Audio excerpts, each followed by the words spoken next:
Heathers are wonderful little plants and the flowers are really loved by the bees. They look great in pots or in rock gardens, but when they look truly magnificent is when they're seen in great swathes across the moorland, like just outside my house.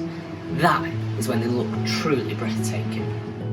I love how the colours change during the seasons, and when the sun sets just behind my house, the colours and as the sun shines upon the moorland, it's just absolutely beautiful. They are great to plant in the autumn into containers. They're fab for cold size containers and late season chest. They're pretty hard to beat really. Flowers appear at different times of the year depending on which species you have. So if you have lots of different species, you can have colour right through the year. They like full sun, rich acidic soil or ericaceous compost. They like the soil to be kept moist, but drainage is still key.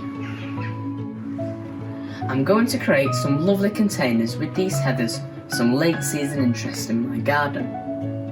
It's important to keep the compost moist, but also allowing for free drainage is key.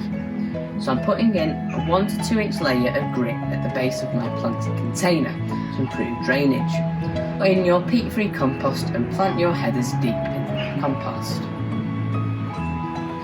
For later care, cut back the flowered shoots to within 1 inch of the old growth after flowering. Right, and there you have a fabulous heather container to enjoy later in the season. For everything you need to create your own beautiful heather container, you can visit one of the RHS shops at its 4 gardens or the RHS shop online. Right, I'm going to put these with my other pots. What a beauty.